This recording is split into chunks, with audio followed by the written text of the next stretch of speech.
इसलिए वापस हर भगवान ने शासन की स्थापना की। उस क्रम के अंदर महावीर स्वामी भगवान ने वैशाख सुदी 11 के दिन आज अपने शासन स्थापना कर दी। लेकिन यह शासन अपने तक आया कैसे? भगवान तो होके बहुत सारे 2700 कितने वर्ष हुए? 2600 वर्ष पूर्ण हुए, तो भी आज परमात्मा का शासन चल रहा है। और इस शासन के अंदर हम इस संघ के अंदर आराधना करें, तो यह शासन हमारे तक आया कैसे? तो कि बहुत वर्ष पहले संप्रति महाराजा हुए, ज्यादा लंबा नहीं ले रही हूँ। संप्रति महाराजा ने 1.25 लाख दिन मंदिर बनवाया, 1.25 करोड़ प्रतिमा भरवाई, वही आज प्रतिमा अपने को मिल रही। उसके बाद पुष्यमित्र आया जिसने प्रतिमा को तोड़ दिया, मंदिर को तोड़ दिया और जितने साधु थे उनकी मुंडी भी काट दी। उसके बाद एक और, मुझे नाम याद नहीं, और आए, वो भी उसी क्रम में थे। तो उन्होंने एक बार देखा कि ये तो सब कोई अब साधु ही नहीं है, तो पचखान कौन देगा? किसको पचखान लेना था, तो वो सैनिक के वेश के अंदर उसने कहा कि मैं पचखान दूंगा। आश्चर्य हो कि आप जैन हो क्या? था कि हाँ मैं जैन हूँ, लेकिन सब साधु को कत्लेआम कर रहे थे, तो मैंने वेश पहनकर शासन को बचाने के लिए मैं इस वेश में हूँ, लेकिन मैं साधु हूँ। कौन हूँ मैं?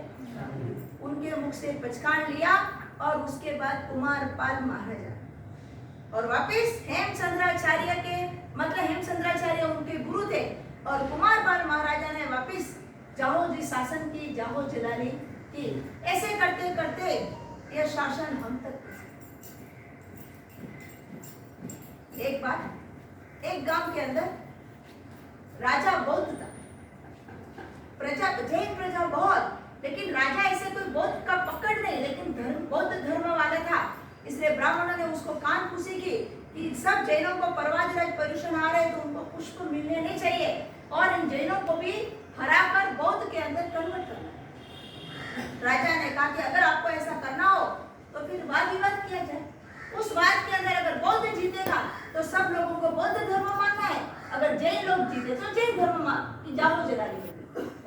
और पूरा संघ एकत्रित हुआ। अब वहां पर जो साधु भगवंत आचार्य भगवंत विराजमान थे, उन्होंने कहा कि भी हमारी तो कोई ताकत नहीं है कि हम इस बात को जीते। हमारे गुरु यहाँ से 1200 किलोमीटर दूर विराजमान है, आप उनको जाकर यह बात, और बात करने में जो समय था वो सिर्फ 45 डेज, कितना दिन था? 45 दिन। पूरा संघ एकत्रित हुआ और संघ एकत्रित होकर आचार्य भगवंत के पास गए कि अब आप जिस शासन की जाहो जलाली करना है, जिस शासन को अगर बचाना हो तो आप विहार करके धर्मपुरी गांव के अंदर आपको पधारना है, क्योंकि वहां पर अगर वाद के अंदर अपन हार गए तो सब जितनी भी प्रजा है उसको बौद्ध धर्म स्वीकार करना है। अब आचार्य भगवान तो हिल गए, उम्र वाले थे। अब उन्होंने सोचा कि इतने कम समय के अंदर इतना विहार करके जाना बहुत कठिन बात है। संघ को आश्वासन दिया कि हम विचार करते। सब साधु वृंद को बुलाया और साधु भगवंत को पूछा कि मेरे साथ अब जिन शासन को तो कैसे भी बचाना है, तो आप मेरे साथ आने वाले कितने? उसमें से जो एकदम जवान साधु थे 18 साधु थे, कितने थे? 80। बाकी थोड़े उम्र वाले थोड़ी ऐसे थे। तो गुरु भगवंत ने कहा, उन 18 साधुओं ने कहा हम आपको साथ देने के लिए तैयार है। बाकी के जो साधु है, आचार्य भगवंत ने कहा आप यहीं पर हो, हम बात जीत के आते। सबको आश्वासन दिया, सबको कहा कि हम वहीं पहुंच जाएंगे। और 18 साधु आचार्य भगवंत और उनके साथ 18 साधु भगवंत वहां से रवाना। पूरा संघ अश्रु की धारा बहा रहा है कि आचार्य भगवंत आप 45 दिन के अंदर विहार करके कैसे पहुंचेंगे, हमको बहुत चिंता हो रही है। आचार्य भगवंत ने कहा कि परमात्मा का शासन है, परमात्मा हमको लेके जाएंगे। और वहां से विहार शुरू। 18 साधु जंगल का रास्ता, गांव पहले से विहार ग्रुप की व्यवस्था थी कि इस गांव से दूसरे गांव है, तो महाबोधि महाराज साहब की कृपा हुई कि विहार ग्रुप का एक संगठन हुआ और साधु साध्वी भगवंत को इतनी शाखा देने का अवसर। वहां से रवाना हुए जंगल के अंदर 3 दिन तक न पानी न गुजरी। अब थोड़ा आगे गए और जो रास्ता पार करना था वो पार करने के लिए जहाज में, मतलब नाव के अंदर बैठकर वो रास्ता पार किया जाता था।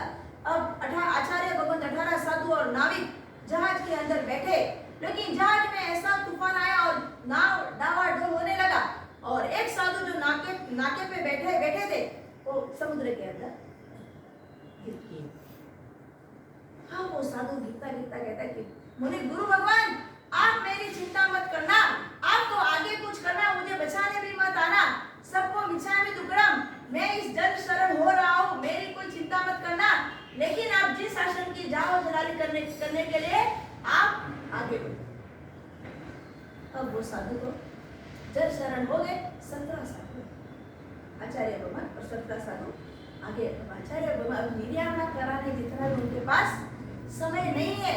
आचार्य भगवान का तो दिल एकदम पिघल गया।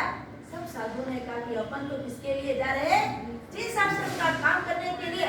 अब यहाँ पर समय गाल दिया तो आगे नहीं कर पाएंगे। छाती घट करके आगे बढ़े, थोड़ा और जंगल काटा, आगे गए और एक छोटा सा रास्ता आया। उस रास्ते पे से सबको रास्ता क्या करना है? पार कर। और नीचे खाई, क्या है नीचे?